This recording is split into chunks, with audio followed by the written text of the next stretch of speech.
Estamos trabajando en Efesios, capítulo 4, verso 1 al 6. Efesios capítulo 4, verso 1 al 6. Si usted lo va encontrando, le voy a invitar a ponerse en pie para que le demos lectura.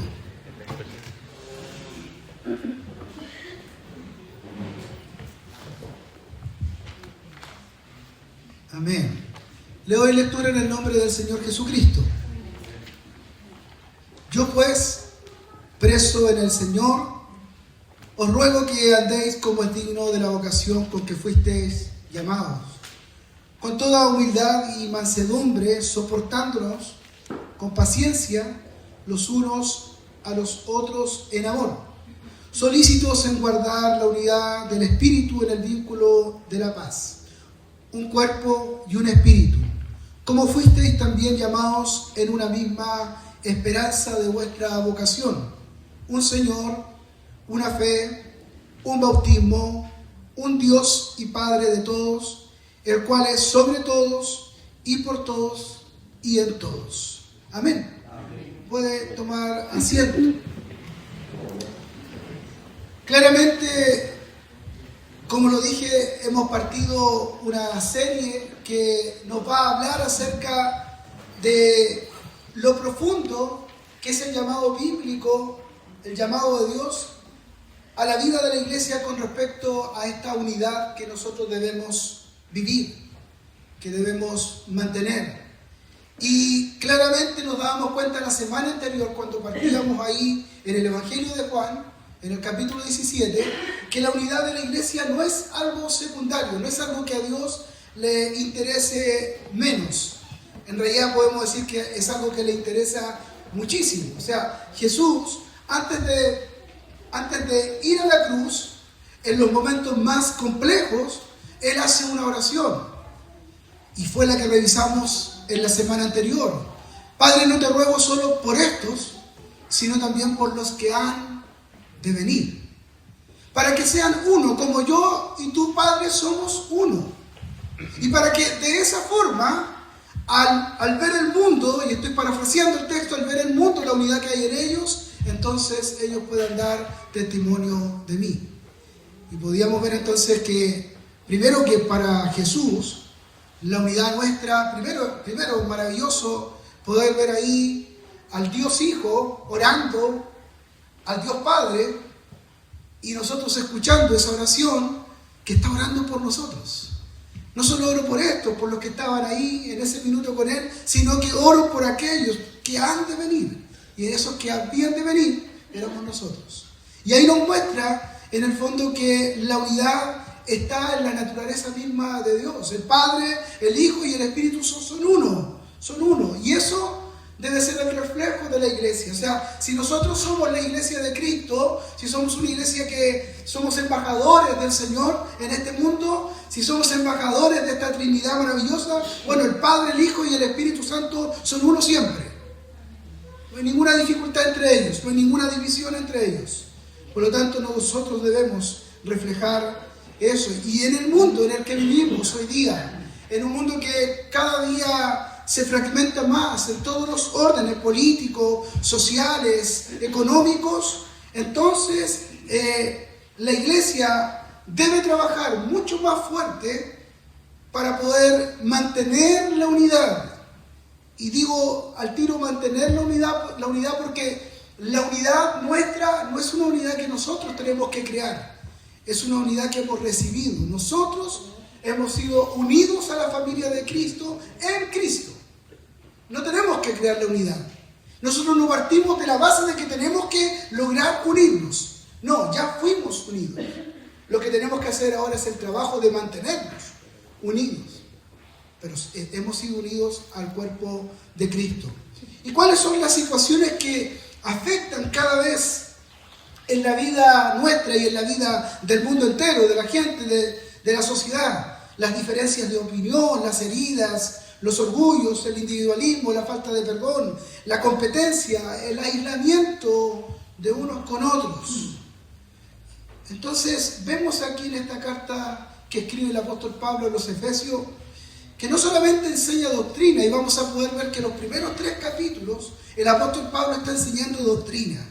Les está enseñando a los Efesios, muy importante además, les está enseñando las riquezas que ellos tienen ahora y que tenemos en la gloria del Señor, todo lo que el Señor tiene preparado para nosotros, las obras que Él preparó de antemano para que nosotros podamos vivir en este mundo.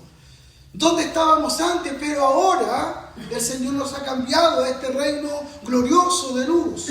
Nos ha dicho en los capítulos anteriores que nosotros estábamos lejos de Dios y que éramos objetos de la ira de Dios.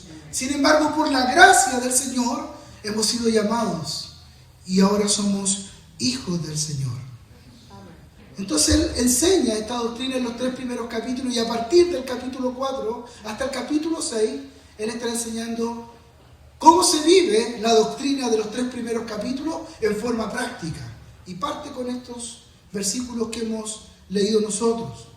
Pablo está alentando a la iglesia de Éfeso a permanecer firme, a permanecer unida, a ser una iglesia madura para no ser arrastrada, ¿no es cierto?, por cualquier viento de doctrina.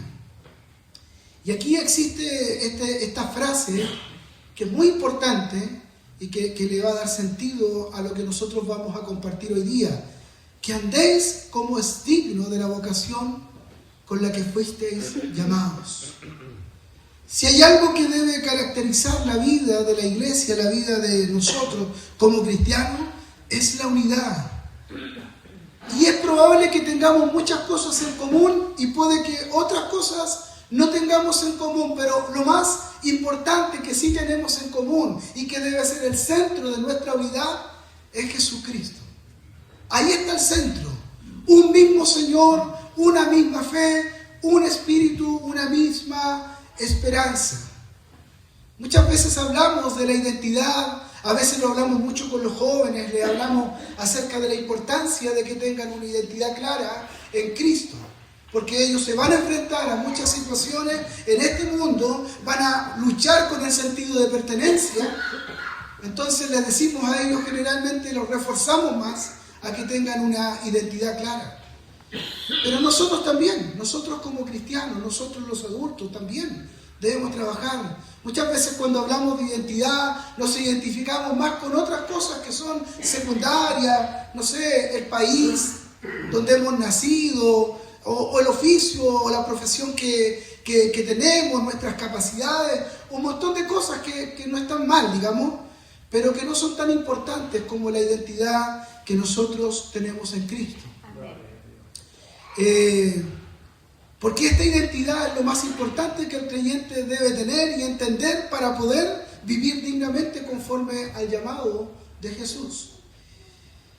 Si somos seguidores de Cristo, lo hemos dicho un montón de veces en los grupos de gracia, si somos discípulos de Cristo, entonces tenemos que, a ver, díganlo con fuerza, parecernos a Cristo, caminar como Cristo, vivir como Cristo, pensar como Cristo, perdonar como Cristo, amar como Él amó. Eso es ser cristiano, es parecernos a Él, amén. Vivir como Él vivió, caminar como Él, obedecer como Él obedeció al Padre. Y Pablo aquí nos va a mencionar en estos pasajes que hemos leído 3 cualidades fundamentales que necesitamos para fortalecer la unidad, que son las cuales yo me voy a abocar a poder compartir en este sermón. Con toda humildad y mansedumbre, soportándonos con paciencia los unos a los otros en amor. 3 cualidades que fortalecen la unidad. La humildad.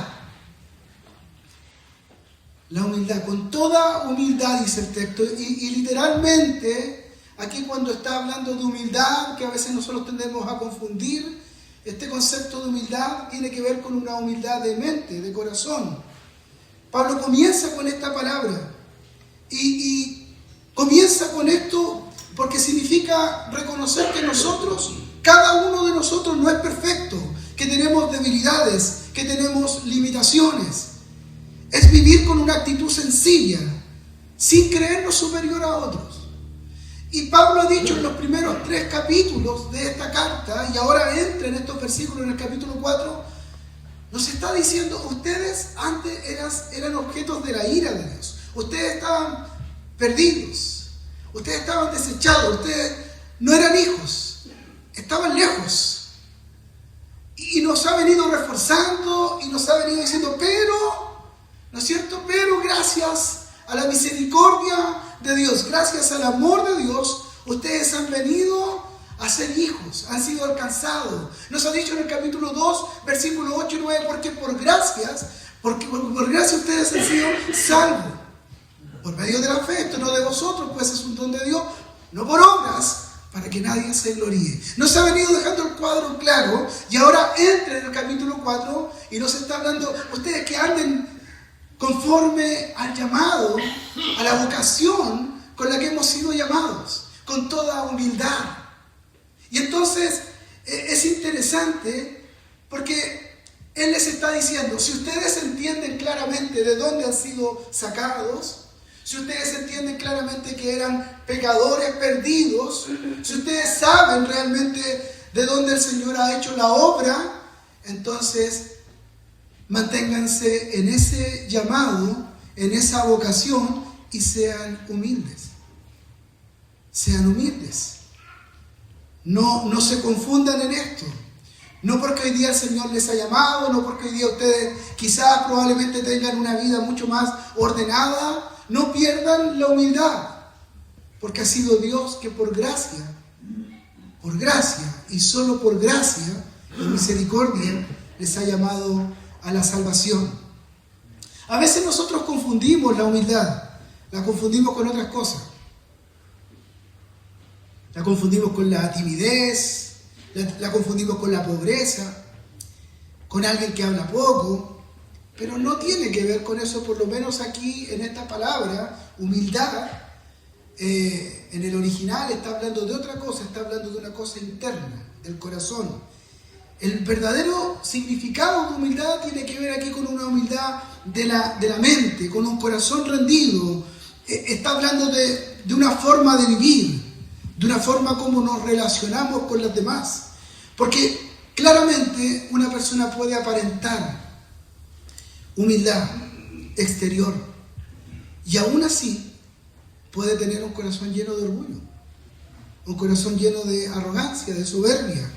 Y aquí el texto nos está hablando de una humildad genuina, una humildad verdadera. Yo preso en el Señor os ruego que andéis como es digno de la vocación con la que fuisteis llamados, con toda humildad. Y nosotros podemos partir diciendo que la vida cristiana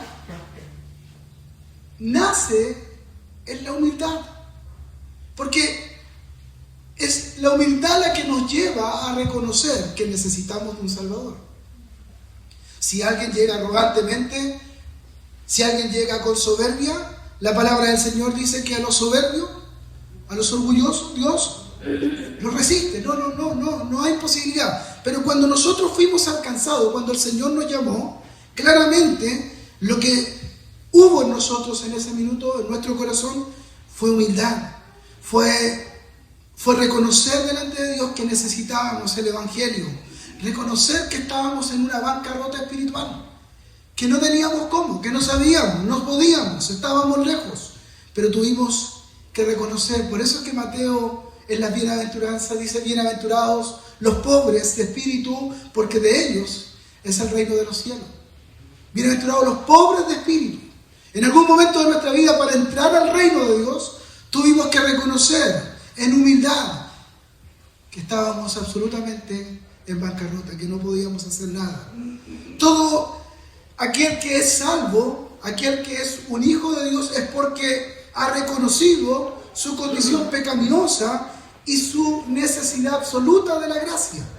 Todos los que estamos aquí, si hemos recibido a Cristo, es porque en algún momento de nuestra vida tuvimos que reconocer que no podíamos solos. Entonces la humildad es fundamental para esta identidad cristiana. Con humildad tenemos cada día que reconocer que no merecíamos nada, que que no podíamos salvarnos a nosotros mismos y que solo ha sido su gracia la que nos ha puesto en el lugar donde estamos hoy día.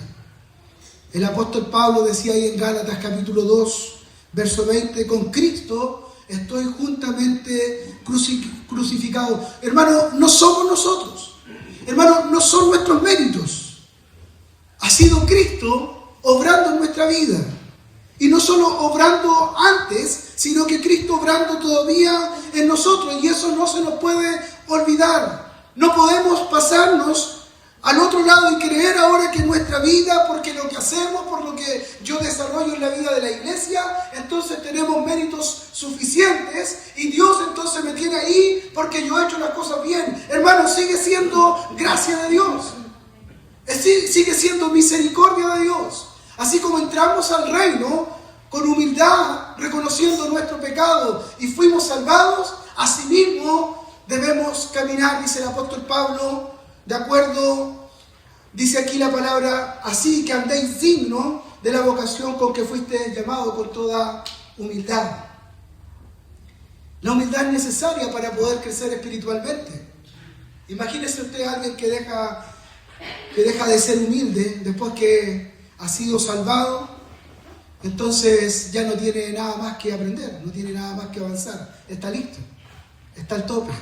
La humildad es la única que nos va a mantener con los pies bien puestos en la tierra y con un corazón doblegado ante el Señor para entender que hay mucho todavía por qué crecer, hay mucho por qué avanzar, hay muchas áreas en nuestra vida que tienen que todavía ser transformadas por el Señor. ¿Amén? ¿O solo es la mía? Dios tiene que tratar con nosotros, hermano. A veces nosotros somos un poco soberbios, a veces somos como, alguna vez dije este ejemplo, como aquel estudiante que estaba listo en sus exámenes y dijo con un 4, paso. Con un 4 estoy listo. Y se sacó un 3,9. Y se echó el ramo. Esa actitud a veces nosotros tenemos esa misma actitud en las cosas del Señor, en la vida cristiana. Es como que decimos, ya sé esto, ya lo escuché este tema, ya conozco suficiente la Biblia, ya me aprendí un par de cosas y con eso estoy claro, pero la humildad, hermano, la humildad de corazón, la humildad de mente, es aquella que mantiene un corazón enseñable, un corazón pastoreable, que no tiene problemas con escuchar. Y no debemos mirar esta prédica pensando, o cualquier otra prédica, ¿no es cierto? ¿Qué me puede enseñar este hermano? ¿Qué podría él decirme a mí que yo no sepa? A veces no lo decimos, hermano, pero a veces sí lo pensamos. Y eso es arrogancia. Porque hasta el hermano más sencillo, a la hermana más sencilla, más humilde, Dios lo puede usar para enseñarnos muchas veces verdades del Señor tremendas. A veces no teniendo el texto bíblico, muchas veces hay gente que nos ha enseñado cómo se debe vivir la vida cristiana. Hemos aprendido, yo he aprendido muchas veces, y lo he dicho en otras ocasiones, he aprendido, no con textos bíblicos, la generosidad de hermanos que teniendo nada, tienen un corazón tremendo. Y no me han dicho el texto de Corintios, ni me han dicho, pero me han dado una lección clara. Un corazón humilde es un corazón que se mantiene como un corazón que puede ser enseñado. Así que el apóstol Pablo dice en algún minuto en una de sus cartas, dice, a mí no me molesta escribiros las mismas cosas y para vosotros es seguro. Hay cosas que tenemos que volver a escuchar. A veces tú dirás, oye, pero este texto ya lo he visto, ya lo he escuchado, ya he pasado, ya vi la serie, no importa. La repetición bíblica fortalece nuestra fe. Así que tenemos que volver a escuchar. Pero la humildad de mente no solo es posible y nos permite ser enseñables, no solo nos permitió entrar al reino de Dios porque con humildad se puede hacer, sino que la humildad promueve la convivencia entre nosotros. Por eso que el apóstol Pablo está diciendo, ustedes que han sido llamados, que estaban lejos, que eran objetos de la ira de Dios, que no eran hijos, pero que ahora han sido rescatados por el Señor, que por gracia han sido salvos, manténganse firmes en este llamado, en esta vocación que el Señor le llamó con toda humildad. La humildad promueve entre nosotros la convivencia, entre hermanos. Porque quiero decirle algo, por si no lo sabía. Entre hermanos también hay problemas. Entre hermanos también suceden cosas. En la Biblia lo muestra también. ¿Se acuerda del apóstol Pablo cuando se agarró con Pedro? ¿Lo vio usted alguna vez eso? ¿Se acuerda cuando Pablo a Juan Marcos le dice que se devuelva, que no vaya con él? Y se va con Timoteo y se devuelve para... ¿Lo vio eso? Bueno, eso está ahí en la Biblia. Dios no lo esconde. Entre hermanos en la vida de la iglesia también tendremos problemas. ¿Y saben por qué generalmente se dan los problemas en la vida de la iglesia? Por falta de humildad. Por falta de humildad. Es que me dijeron algo. Es que me ofendieron. Es que me trataron mal. Es que hablaron de mí. Pero hermanos, pensemos en esto. Aun cuando hayan hablado de ti o de mí y hayan hablado de muchas cosas, afirmando incluso de ti un pecado, ¿por qué nos ofendemos tanto frente a eso? ¿Por qué nos ofendemos tanto que alguien haya dicho algo de nosotros? Si la verdad es que tú y yo, si somos honestos, somos mucho más pecadores que aquel que dijo algo de nosotros. Esa es nuestra realidad, somos más pecadores. Como no me dicen amén, me lo tomo solo, soy más pecador que ustedes. Somos más pecadores que aquello que cualquiera pueda decir. En nuestra realidad lo sabemos, pero nos ofendemos tanto. Y yo entiendo, hermano, que predicar esto que yo estoy haciendo ahora y que estoy verbalizando y llevando la palabra del Señor, y yo soy uno más escuchando este mensaje, lo reconozco, es más fácil predicarlo que vivirlo. Y ayúdenos al Señor para poder vivirlo, para poder poner nuestras vidas en eso. Pero debemos recordar algo, y la humildad nos va a llevar a eso. Tú y yo estamos aquí solo por la gracia del Señor. No estamos por otra cosa. No estamos porque tú o yo teníamos algo bueno, hermano. Si la palabra es clara, dice de lo vil y de lo despreciado, de lo desechado de este mundo, Él nos llamó. No es que nos miró y dijo, oye, pero tan bueno, tienen buena pinta. No, el Señor ha hecho obras maravillosas con nosotros, pero la gloria sigue siendo de Él. Y aun cuando Dios te use en muchas áreas de tu vida, te use para predicar, para alcanzar a otros, para la adoración, para administrar la iglesia, lo que sea, hermano, y Dios te lleve a lugares maravillosos y Dios te use, nunca nos confundamos, nunca nos perdamos. La gloria es de Él. La gloria es de Él. En todo la gloria es de Él. Y eso, por eso la humildad es importante para la convivencia de la iglesia. Porque si nosotros dejamos que esa humildad esté en nuestro corazón, en nuestra mente, va a ser el fundamento para nuestras relaciones. Podremos pasar por alto la ofensa. Podremos seguir caminando juntos, podremos perdonar, podremos amar aún en medio de nuestras diferencias. De hecho, Filipenses capítulo 2, verso 3, lo estuvimos viendo esta semana. Nada hagáis por contienda o por vanagloria. Y ahí está la verdadera humildad. Esa es la verdadera humildad. Estimar a los demás como superiores. No creer que yo soy más grande que el resto. Estimar a los demás como superiores. Y eso golpea, hermano. Esto golpea nuestro ego, golpea nuestra arrogancia, nuestra vanagloria, nuestra necesidad de reconocimiento, el querer ganar el punto. A veces queremos ganar simplemente el punto, el defender nuestra posición. Y ahí es donde precisamente tenemos que ver la Escritura, donde nace nuestra unidad. El que quiera hacerse grande entre vosotros será vuestro servidor. Ese es un principio de la palabra. Hermano, definitivamente la humildad es la base.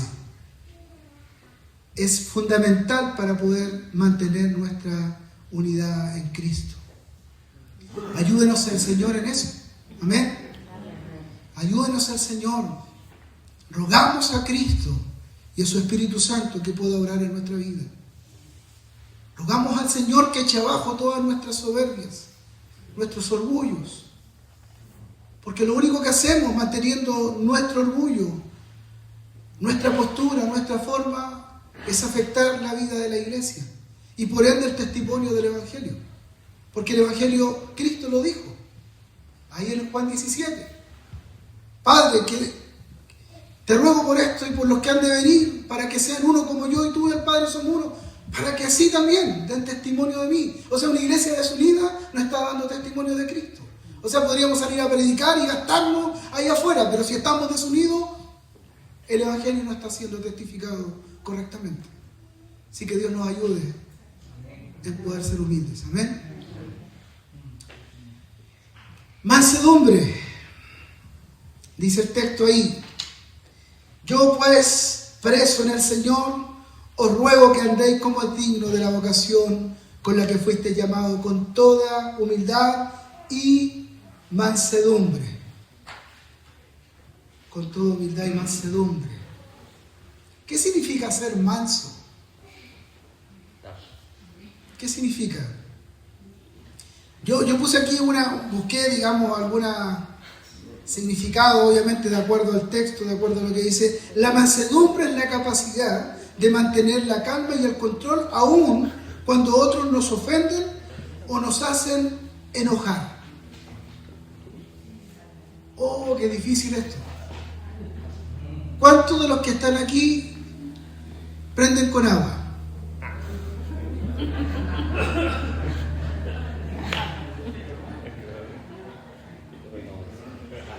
Bueno, digámoslo de partida porque podemos reírnos, pero es pecado. Y eso ofende a Dios. Y no ayuda a la unidad de la iglesia. Así que si hay alguno, o habemos algunos así, es tiempo de trabajar en el Señor esto. La mansedumbre es la capacidad de mantener la calma y el control, aun cuando otros nos ofenden o nos hacen enojar. Es responder con humildad y paciencia en vez de reaccionar con ira. En cierta forma la mansedumbre va unida a la humildad, pero principalmente la mansedumbre, la diferencia que tiene es que tiene que ver con el control de nuestra vida. Es que podemos controlarnos, controlar nuestras reacciones hacia los demás. Algunas traducciones, en vez de poner mansedumbre, le colocan amabilidad, ¿ya? Como tiene que ver con la relación con otros, cómo nos relacionamos con otros. Es un control de nuestro comportamiento en nuestros impulsos. Oye, qué difícil eso. Porque parece que como que reaccionamos rápidamente, como que no contamos hasta 10, como que aun cuando el Espíritu Santo, porque el Espíritu Santo que está en nosotros muchas veces nos habla, pero no, nosotros vamos más allá, pasamos más rápido, avanzamos más rápido, no dejamos que el Señor nos controle.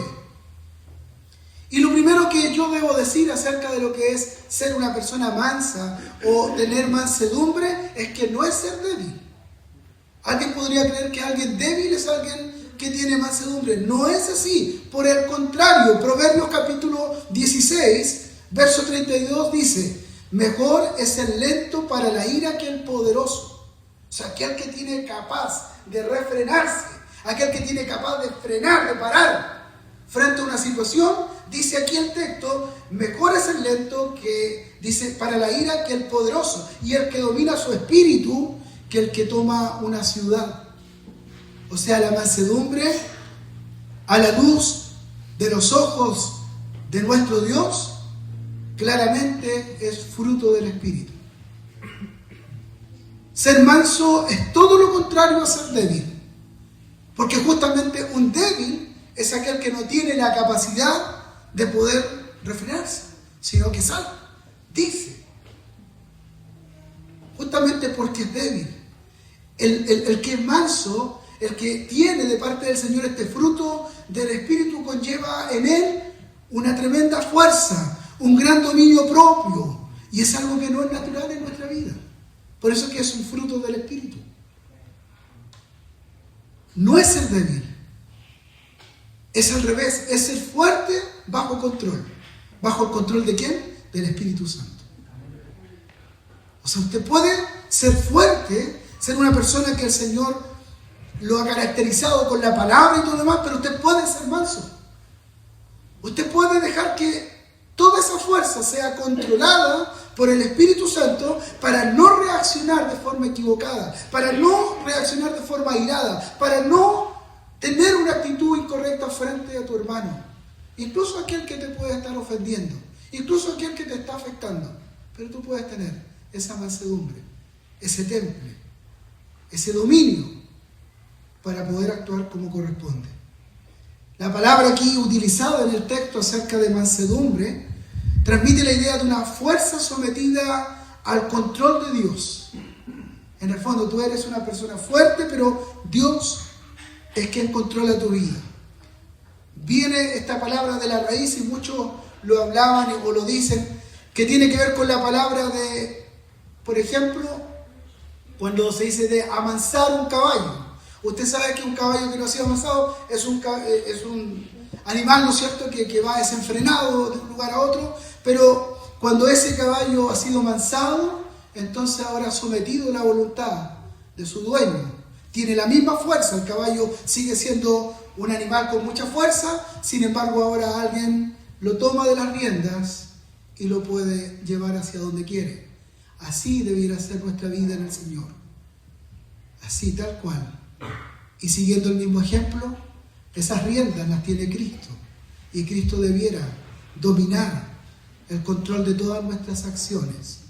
Esos son los que son mansos. Así debe ser la vida de cada uno de nosotros, de los cristianos. No somos personas sin carácter, no somos personas sin opinión, no somos personas que nunca sienten enojo o sienten dolor. Pero todo eso, lo que vivimos, está bajo el control del Espíritu Santo. ¿Amén? O tiene que estar bajo el control del Espíritu Santo. El manso tiene una gran fuerza interior. Una gran fuerza interior que le permite poner su voluntad y las reacciones que podría tener bajo el control total de Dios. ¿Por qué? ¿Por qué puede aquel que es manso, por qué puede colocar todo bajo el control de Dios? Porque entiende que Dios es justo, que Dios es veraz, que Dios es todopoderoso y que Dios puede tomar el control de todas las cosas. Que Él no necesita reaccionar, no necesita enojarse, no necesita hacer esto o lo otro, porque Dios tiene el control. Entonces Él se mantiene bajo ese control del Señor, sabiendo y confiando que su Dios todo lo conoce y todo lo sabe. En el fondo es saber que tú y yo no tenemos que siempre reaccionar de una forma determinada, porque nuestro Dios es el que va delante de nosotros.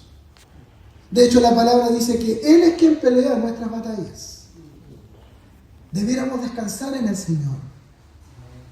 El manso no es una persona que se deja llevar por sus emociones o se descontrola ante una situación de estrés. Más bien, este manso, esta mansedumbre es aquel que vive bajo el dominio del Espíritu Santo, permitiendo que el Espíritu Santo le pueda mostrar, le pueda decir que hablar bajo una situación, bajo un estrés, bajo una dificultad. ¿Y cómo esto, hermano, podemos vivirlo en la vida práctica de la iglesia? ¿Cómo afecta positivamente la mansedumbre en la vida de la iglesia? Bueno, la mansedumbre, si está en la vida de la iglesia, partiendo por cada uno de nosotros, la mansedumbre trae paz en medio de los conflictos. Porque los conflictos no destruyen a una iglesia solo por los problemas que hay en sí, porque problemas van a haber, conflictos van a haber, pero muchas veces lo que realmente destruye la iglesia son las formas en las que reaccionamos frente al conflicto. Esto es lo mismo que en la vida de los matrimonios, cuando tenemos reuniones de matrimonio. No hay matrimonios que no tengan conflictos, todos los matrimonios tienen conflictos. El tema es, oye, ahí salió todo.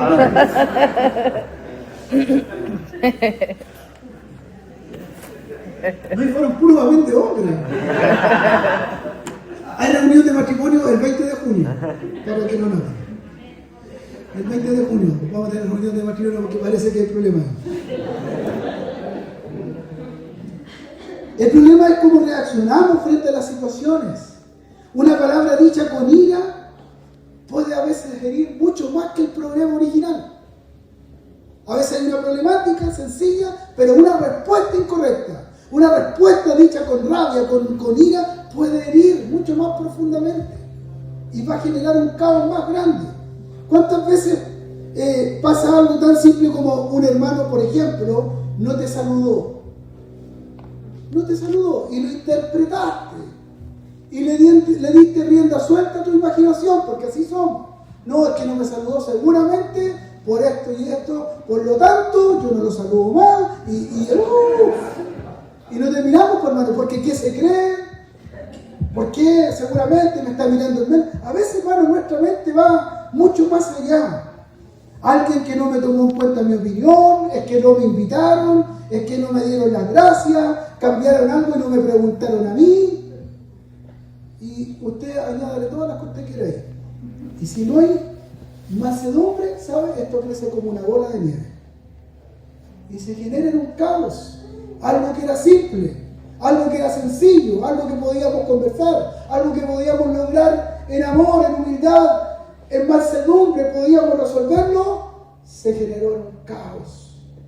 Y finalmente nos afecta. Uno comienza a veces a hablar con otro y entonces comienza esta bola de nieve. Oye, ¿supiste lo que pasó? ¿Viste lo que ocurrió? Yo también he notado varias cosas. Siempre hacen lo mismo, etc. Y comienzan las frases que no van como fruto de la mansedumbre ni de la humildad. Y algo que comenzó como una pequeña molestia termina contaminando el corazón de todos nosotros. Pero cuando hay mansedumbre, hermano, hay disposición a escuchar. Hay disposición, quiero escuchar. Hay disposición a preguntar antes de juzgar. Hay disposición a creer lo mejor del hermano, no lo peor. Hay sabiduría para callar en el momento correcto. Proverbios capítulo 15, verso 1 dice: la blanda respuesta quita la ira, mas la palabra áspera hace subir el furor. Una respuesta llena de mansedumbre, hermano, puede apagar un incendio. Y estamos hablando aquí dentro de la vida de la iglesia. No, es que yo tengo que decir las cosas, porque si no las digo, ¿hasta cuándo? Y, hermano, una palabra sencilla, con mansedumbre, no quiere decir que no tenemos que enfrentar la verdad, no quiere decir que tenemos que obviar, no tiene que ver con que lo vamos a dejar así nomás. No, tenemos que enfrentarlo, pero es otra la actitud que tenemos cuando dejamos que el fruto del Espíritu pueda obrar en nosotros. Es otra la actitud cuando tenemos humildad y entendemos que nosotros, como el apóstol Pablo les está diciendo, oye, tienen que caminar dignos de la vocación que fueron llamados. Recuerden que ustedes estaban perdidos. Recuerden que ustedes estaban lejos, eran objetos de la ira de Dios, pero Dios en su misericordia los llamó porque por gracia sois salvos. Esto no se nos olvide ahora. Ahora caminen y vivan dignos de la vocación con la que fueron llamados, con toda humildad. Que no se nos olvide, con toda humildad, con mansedumbre. Es que parece que como que ya hemos sido salvos y como que ya estamos y somos hijos y nos pusimos en otro lugar. Y parece que ahora no aceptamos. Nos volvemos intolerables. Parece que nada puede hacerse. Tenemos que tener, hermanos, tengamos mansedumbre. Dejemos que el Espíritu Santo obre. A veces la mayor evidencia de madurez espiritual no es cuánto sabemos de teología. A veces la mayor evidencia de nuestra espiritualidad es cómo reaccionamos frente a situaciones en las que hemos sido heridos. ¿Qué humildad tenemos ahí? ¿Cómo nos enfrentamos a eso? Y ya lo dije antes, esto es más fácil predicarlo que vivirlo. Créanme que para mí también es tremendamente difícil. Lo estoy predicando porque sé que es la palabra que la iglesia necesita y que yo también necesito. Pero debemos dejar que el Espíritu Santo pueda obrar. Entonces, la mansedumbre hace que la iglesia sea un lugar seguro. La mansedumbre hace que la iglesia sea un lugar donde yo pueda estar en tranquilidad. Cuando en la iglesia hay personas con mansedumbre, entonces la gente puede abrir su corazón. Y uno necesita abrir el corazón. Uno en la vida de iglesia, de comunidad, necesita abrir su corazón, pero necesita que de alguna forma este piso de humildad, de mansedumbre, de amor, de misericordia pueda estar. La gente no tiene miedo a ser destruida por sus errores, porque entendemos que todos los que estamos aquí somos débiles, ¿amén? Amén. Todos los que estamos aquí somos pecadores. Amén. Aquí no hay nadie, hermano, yo no le veo a nadie por lo menos saliendo alas. Somos todos nosotros pecadores. Hay uno solo santo. Donde hay mansedumbre hay corrección, pero hay una corrección con gracia. Donde hay mansedumbre hay verdad, pero también hay misericordia. Gálatas capítulo 6, verso 1 dice: hermanos, si alguno fuere sorprendido en alguna falta, vosotros que sois espirituales, restaurarle con espíritu de mansedumbre. Restaurarle con espíritu de mansedumbre. No dice destruyanlo, no dice humíllenlo, no dice expónganlo, dice restaurarlo con espíritu de mansedumbre. La mansedumbre claramente, hermano, nos va a enseñar a vivir de una forma distinta. Nos va a enseñar a corregir lo que hay que corregir, pero sin aplastar, sin descalificar. A veces podemos tener incluso la doctrina correcta, pero el tono equivocado. A veces podemos estar diciendo una verdad que está ahí en la Escritura y que de verdad que la iglesia a lo mejor necesita incluso conocerla, necesita esa luz, pero a veces lo decimos de forma incorrecta. Y la comunicación también es importante, el cómo decimos las cosas. A veces la verdad sin amor daña. Creo, para mí, siempre intento de que podamos decir las cosas tal como a mí me gustaría que a mí me las dijeran cuando me equivoco. Si yo me equivoco, yo quisiera que tú y yo o podamos ir donde el otro y decirle: hermano, ¿sabes qué? En amor quiero decirte, mira, pasa esto y esto. No ir a lapidarte, no ir a crucificarte, no ir a ponerte el pie encima, sino en amor. El amor solo, que carece de verdad, es un problema, porque se vuelve solo en palabras bonitas, pero que no llegan al punto. La verdad sola sin amor también a veces dura y termina afectando el corazón de las personas. Entonces, la vida de la iglesia se afecta, hermano, negativamente cuando no hay mansedumbre, porque produce divisiones, va fragmentando la iglesia. Porque claramente el libro de Santiago dice que la justicia del hombre no va alineada a la justicia de Dios. Nosotros hacemos justicia, pero es una justicia caída, porque es una justicia pecaminosa, porque no miramos con los ojos de Dios. Cuando no hay mansedumbre, muchas veces reaccionamos antes de orar, antes de buscar de Dios, antes de humillarnos delante del Señor, reaccionamos. Y eso afecta, eso genera dolores, heridas en la vida de la iglesia. Hablamos antes de pensar, publicamos antes de reflexionar, acusamos antes de escuchar, porque nos adelantamos a todo, porque nos vamos controlados por el Espíritu Santo. Necesitamos que el Señor tome el control de nuestra vida. Necesitamos más que venir los domingos a congregarnos y escuchar una palabra. Necesitamos que el Espíritu Santo llene nuestra vida, para que así la iglesia sea llena del fruto del Espíritu y podamos compartir en amor, en humildad, en mansedumbre, en misericordia unos con otros. Necesitamos todos nosotros, no solo uno, todos nosotros, sumergirnos en la presencia del Señor. Necesitamos arrepentirnos profundamente para que el Señor pueda limpiar nuestro corazón, para que podamos amar como Él ama, para que podamos perdonar como Él perdona.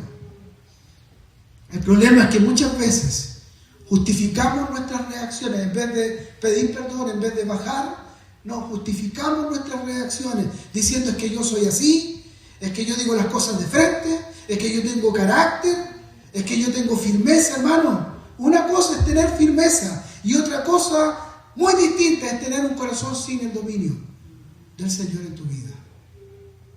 ¿Se imagina usted si vamos por la vida solo diciéndonos las cosas? Porque decirnos las cosas es re fácil, pues, hermano. Es fácil. No, es que tú esto, que yo lo otro. ¿Y dónde terminamos? Terminamos todos afectados, heridos. Porque si decimos las cosas sin la gracia de Dios, eso va a afectar nuestra vida. Si decimos las cosas por la palabra de Dios y con el Espíritu Santo, eso va a sanar. Porque la palabra dice que la palabra es como espada de doble filo, que entra hasta lo más profundo de nuestro ser, ¿no es cierto? O sea, es capaz de llegar hasta nuestro corazón. Pero dice que también, inmediatamente lo que hace es sanar. Eso es lo que hace Dios. Y debemos entrenarnos en eso. Que Dios nos use en eso. Que la gracia del Señor nos use de esa forma. Hay personas que en el nombre de la sinceridad dicen muchas cosas que pueden afectar. Debemos trabajar en esto. Debemos rogar al Señor que Dios pueda fortalecer la vida de la iglesia. Muchas veces los ministerios, la vida de la iglesia se ha fracturado simplemente porque nadie quiso bajar el tono, porque nadie quiso guardar silencio, porque nadie quiso parar la bolita y decir, no, paremos, que no puede seguir así. Alguien tiene que actuar como Cristo. Alguien tiene que, en medio de una dificultad, esto en la vida personal, en la vida de los matrimonios, en la vida de la iglesia, alguien tiene que parar. Alguien tiene que decir, no, paremos, esto no va por acá. Tenemos que frenar. A veces solo un momento de ira puede afectar años de comunión. Y es tremendo. Es tremendamente doloroso. Es tremendamente triste. Es muy fuerte para la vida de la iglesia. Por eso la mansedumbre es tan importante en medio de la unidad. La mansedumbre muestra el carácter de Cristo en nuestro corazón. Todo lo que hemos visto hasta ahora en este sermón, en esta palabra que les estoy compartiendo, es ver el reflejo del Señor, es mirarlo a Él. Finalmente es parecernos a Cristo, es vivir como Él vivió, es caminar como Él caminó. Colosenses nos dice en el capítulo 3, versículos 2 y 13, vestidos pues como escogidos de Dios, santos y amados, de entrañable misericordia y de benignidad, de humildad, de mansedumbre, de paciencia, soportándonos unos a otros y perdonándonos unos a otros, si alguno tuviera queja contra otro, de la manera que Cristo os perdonó, así también hacedlo vosotros. ¿Cuántas veces olvidamos esta palabra? Perdonar así como Cristo nos perdona. Nos encanta que Cristo nos perdone a nosotros. Nos gusta ir a las plantas del Señor y saber que somos amados y que en la gracia del Señor nos perdona a nosotros. Pero no sé si estamos tan alineados y nos encanta tanto como el Señor también perdona a mi hermano. Mantenemos a veces el conflicto en nuestra mente. Volvemos una y otra vez a recordar la ofensa. No con la intención de sanar, sino con la intención de alimentar el dolor, la rabia, el enojo. Entonces más encendemos nuestro corazón en rabia, más argumentos llenamos en nuestro corazón para seguir la discusión o la pelea. Y esto termina afectando nuestro corazón en lo personal, en nuestra espiritualidad, y también termina afectando el corazón de la iglesia. Si solo tuviéramos un poco más de misericordia y de gracia, creo que tantas cosas serían distintas en la vida de la iglesia. Serían tan distintas las cosas entre nosotros, hermanos. Si solo ofreciéramos ese perdón que nosotros recibimos constantemente de Dios, estaríamos más unidos. Seríamos más como Cristo. Viviríamos más en plenitud. El poder de Dios se movería mucho más entre nosotros. Seríamos mucho más humildes de corazón. El Evangelio es eso, hermano. El Evangelio no es aprendernos muchos textos bíblicos de memoria. El Evangelio no es solo saber teología, es importante. Es importante leer la Escritura, es importante saber la palabra. No estoy contra eso. Lo que estoy diciendo es que necesitamos parecernos más a Jesús. Esa es nuestra meta. Ese es nuestro camino, hacia donde tenemos que ir. Y la mansedumbre, hermano, la humildad, no va a venir a limitar o de alguna forma a evitar las conversaciones que son difíciles. Las vamos a tener, hay que tenerlas, son necesarias. No es que vamos a meter debajo de la alfombra las cosas y no vamos a hablar ningún problema porque eso hace más daño, tenemos que conversarlo. Jesús fue manso, pero confrontó el pecado. Jesús fue manso, pero corrigió la vida de las iglesias. Así que la mansedumbre no es cobardía, es hablar la verdad, pero con el espíritu correcto. En este sermón no abordaré lo demás porque quedará para la segunda parte. Solo quiero hacer un pequeño cierre, hermanos. Quiero terminar un poco este sermón diciendo que debemos recordar algo que es fundamental, hermanos. La unidad de iglesia no nace simplemente de llevarnos bien. No pasa por un tema de buena onda, de simpatía. La unidad de la iglesia no es eso, sino que pasa por parecernos más a Cristo. En la medida que tú y yo trabajamos y dejamos que Dios obre en nuestra vida, la unidad de la iglesia va a crecer. Nos vamos a amar más. Vamos a tener más paciencia unos con otros. Va a crecer la misericordia entre nosotros. Vamos a ser más mansos, más humildes. Y cuando miramos a Jesús y vemos perfectamente las cualidades de Él, entonces podemos ver también esas cualidades que nosotros necesitamos para nuestra vida. Mire, Cristo siendo Dios, Filipenses nos dice que se humilló. La palabra nos enseña en los evangelios que sirvió, que lavó los pies, que perdonó a pecadores, que soportó las ofensas. Dice que respondió con gracia, cayó ante las acusaciones que fueron injustas, amó cuando aún era rechazado. Ese es nuestro Señor. Y Él mismo dijo, aprended de mí, que soy manso y humilde de corazón. La humildad y la mansedumbre no son simplemente buenas actitudes humanas. Son el carácter de Cristo formado en nosotros, hermanos, por medio del Evangelio. Porque la verdad es que tenemos que reconocer algo. Nosotros naturalmente en la carne somos orgullosos. Naturalmente somos soberbios. Naturalmente queremos defendernos todo el tiempo. Queremos tener la razón. Queremos reconocimiento. Queremos reaccionar. Pero el Evangelio nos lleva hacia otro lugar. El Evangelio nos lleva a la cruz. En la cruz entendemos algo. Podemos ver ahí la cruz que Cristo ya tomó nuestro lugar. Pero no solo tomó tu lugar, tomó el lugar de tu hermano. Los pecados míos y tuyos han sido pagados en el Calvario de la cruz. Cuando entendemos esto, cuando entendemos que hemos sido perdonados, se vuelve más difícil vivir con arrogancia. Porque tú sabes dónde estás parado. Y tú y yo estamos parados no en nuestros méritos, estamos parados en la gracia. Tú y yo no estamos parados en lo bueno que hemos sido. Tú y yo estamos parados en ese fundamento maravilloso que es el sacrificio de Cristo. Tú y yo no estamos parados porque éramos buenos, hermano, porque lo hemos hecho tremendamente bien. No, estamos parados por la misericordia de Él. Estamos parados en Él, hermano. Y gloria a Jesús. Gloria a Jesús porque Él permanece firme, hermano. Cuando recordamos la paciencia que Cristo tiene con nosotros todos los días. ¿Cuánta paciencia tiene Dios contigo? ¿Cuánta paciencia tiene Dios conmigo? Cuando ponemos eso por delante, aprendemos a tener paciencia con nuestros hermanos también. Porque si no miramos eso, entonces decimos, oye, este hermano me tiene enfermo. Sí, es verdad, hermano. ¿Te lo llevas o te lo mando? Algunos dicen. Pero eso es cuando no estamos mirando lo que Cristo hace con nosotros. Cuando miramos el Evangelio y vemos lo que Cristo hace conmigo, entonces recién ahí puedo tener paciencia, humildad, misericordia, perdón, bondad. La iglesia será verdaderamente, hermanos, unida, no cuando todos pensemos igual. La iglesia será verdaderamente unida cuando todos nos parezcamos más a Cristo. Ahí está la unidad de la iglesia.